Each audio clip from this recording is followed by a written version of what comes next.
Hey there, Hofstra fans. Welcome to the WB Mason Coaches Report here on GoHofstra.com. My name is Kevin Dexter, joined by the head coach of the Hofstra Pride women's soccer team, Simon Riddiough. Coach, thanks for the time. How are you? Thanks for having me, Kevin. Good, yourself? Doing pretty well, Coach. 2 big wins for your team this week on the road at UNCW, and then a big 5-0 win yesterday against Georgia State. What was working well for your team this week? I don't know.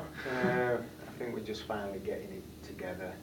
We're starting to get some consistency in training, which in itself rolls over to the real game. So I've got to give credit to the players for putting in the effort this past couple of weeks to make sure we're on the right page as we get into the conference slate.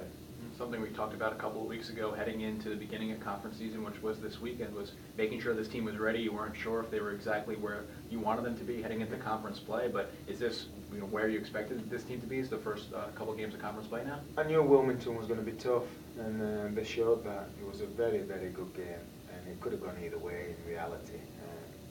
But to credit our players and Joe Mulholland at the end, we just had a little bit more just to put the ball over the end line, the goal line. So now, we come away with a 1-0 win against Wilmington. Then we come back and cement it by winning at home. And it's not where I expected us to be. I'm glad we're there now. We're a little bit above the curve from where I had hoped. We're probably about 10% off to where we can be. But it's a good start to the season, and I'm pretty happy with where we are. Jill receives a couple of honors for her week, a goal and an assist against Georgia State, the winning goal against UNCW, that one coming in the 87th minute. What does that say about her being just a freshman to come through in a clutch situation like that? She's a machine. I call her the new beast. We had Courtney Breen last year, we called the beast. And Jill Mulholland's the new one. She's going to get into dangerous areas, and she's going to find a way to score. And she's just got that nose for goal, and she's got that extra gear of effort or energy to push over. And she's been a tremendous addition to the team, and we're really happy and proud that she joined us. Well, Georgia State on Sunday, a 5-goal outburst for your team is, when it happens, obviously so rare in the game of soccer to see an outburst like that. So when something like that happens, is it just everything coming together at the same time? Is it a contribution of the other team playing poorly? How do you really estimate how that happens? Yeah, I think it's a combination. I thought Georgia State looked a little bit tired, and they played Friday night. We had an extra day rest, and maybe that affected the performance from their perspective. From our perspective, I think we were buoyed from beating Wilmington on Thursday. I think it gave us a little bit extra impetus that maybe, and belief that maybe we are good.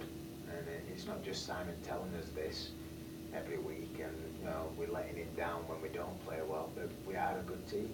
And I think coming against Georgia State, we knew traditionally they're a tough team to play. We have a couple of really dangerous offensive threats, and we knew we had to play well to win the game. And the players, to their credit, stepped up and were very consistent and worked hard for us. And when you get consistency and hard work, you're going to get good results. Well, over the past couple of weeks, we've been talking about Emily Morfitas not being at 100%. She struggled a little bit, but this weekend doesn't allow a goal, made a couple of big saves. How would you really rate her performance right now as she's improving here at the beginning of conference play? She's getting there. We were put behind the 8 ball from pre-season. She had an injury, an illness. She gradually started getting into it. I think she will be the first one to admit that she had some average performances for her. And I think that pushed her, or gave her the impetus to challenge herself a bit more. And this last couple of weeks, she has done that.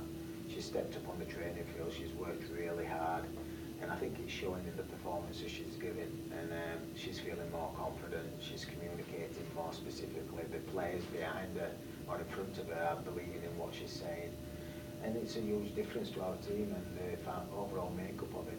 How about the defense in front of her? What have you seen from them? Obviously, keeping a clean sheet as well. Yeah, in the last 3 games we've given up 1 goal.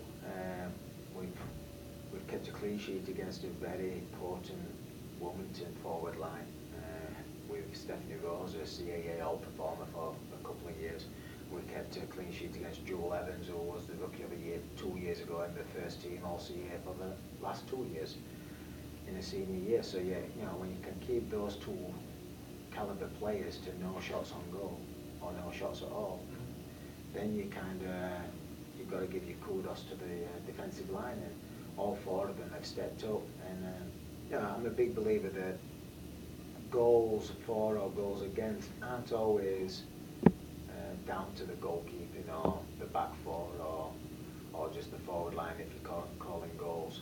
It's about the team effort, and I think everybody's buying into our work ethic now defensively, and the front forwards are really working extremely hard to put pressure on their defensively and challenge them and make them play quicker than we would. And the midfielders are stepping up as well with that, and it's finally clicking that, you know what, if we're going to win anything this year, we've got to work hard, and everybody's buying into it, and when that happens, we're going to keep a lot of clean sheets. Well, looking ahead at this week, it's your last week that you have just one game. Every week in October is going to be a Thursday, Sunday, or a Friday, Sunday. You have those big weekend, 2 games, those double headers almost, but this week just the one game on the road against James Madison on Saturday. So how are you planning on using this week off, this week of practice, to fine-tune the roster and what's going on with this team? It's a tough one. We have to, you want to get into a rhythm of practices, and you want to taper or get the team and players ready to be optimum on Sunday. It's the first time we've had one game week, so it's kind of tough to gauge what we need to do. We'll have some hard practices in there, and then we'll taper it off eventually towards the end of the week. We'll be working a lot on individual stuff. We're about 6 weeks into our season now, 10 games. We know what the certain players' weakness is. We'll work on improving that. We'll work on improving their strengths as individuals, and then we'll play a scrimmage a little bit and discuss situational stuff.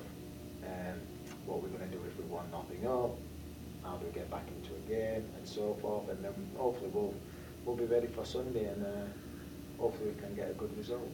Well, with JMU on Sunday, what are you expecting to see on the road from the Dukes, and what's going to take to come away with a win? We've seen the Dukes early on in the year. We went to their invitation, a fantastic complex. Dave Lombardo's a good friend of mine. I know he's a great coach, and they're going to be well organised, and they've got some athleticism, and they're dangerous up top. They're just solid all round. They always are. They're physically strong and athletic, and put the people in the right places. It's going to be a battle. Hofstra JMU games always are. They're always a one-goal game, and it could go either way depending on the luck of the day. So I'm expecting no less this Sunday. But if we are prepared and we play well, I'll be pretty happy with whatever goes on from there. All right, well, Coach, thanks for the time. Best of luck on Sunday. Yeah, thanks. And thank you for tuning in to the WB Mason Coaches Report here on GoHofstra.com.